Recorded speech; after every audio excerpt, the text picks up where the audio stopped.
Magic and ghosts may or may not be real. Some believe and some don't, but they can sure make for some interesting stories. These two tales will engross you with how the lives of the characters are forever changed by these things we sometimes take for granted as fiction. My first book is We Hunt the Flame by Hafsa Faizal. In the imaginary land of Arawiya, there is a hunter, only one, who can venture into the cursed forest called the Ars and make it back out alive. The hunter supplies food to many hungry people and is known throughout the kingdom for this selfless act. What they don't know is that the hunter is a teenage girl. Zafira's land has been cursed for many years, since the disappearance of the witches and magic from the land. But one day, as she hunts in the forest, she is approached by the elusive and very powerful Silver Witch, who proposes a quest.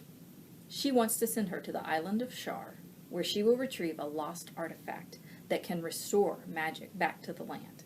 Unfortunately, she's not the only one that's given this task. The Sultan of the kingdom also wants this artifact and the power that will come with it. He sends his son, the prince, and the general. On the forbidden former prison island, he commands his son, or the general if his son fails, to kill the hunter after they use her to retrieve the artifact. All three are destined to meet. But what happens next is anyone's guess. And that is We Hunt the Flame. Next we have 13 Doorways, Wolves Behind Them All by Laura Ruby. This story is set in 1941, and there are two parts to this story. First of all, we have Frankie, a teenage girl who lives in a Chicago orphanage, although she's not an orphan.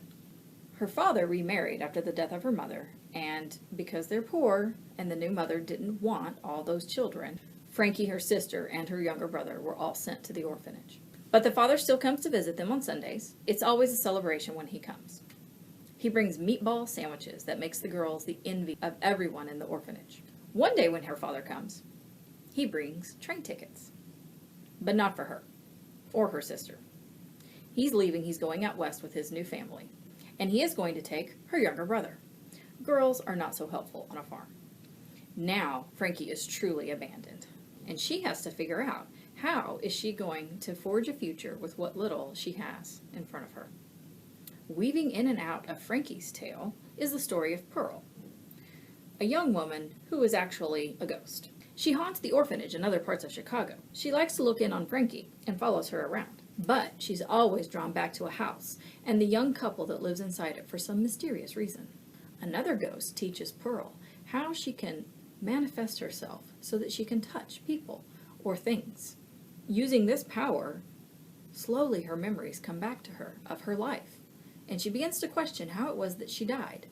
She thought it was the Spanish flu, but now she wonders if it was at the hands of her husband. While she's coming to terms with the reality of the end of her life, Frankie is coming to terms with the reality of her future.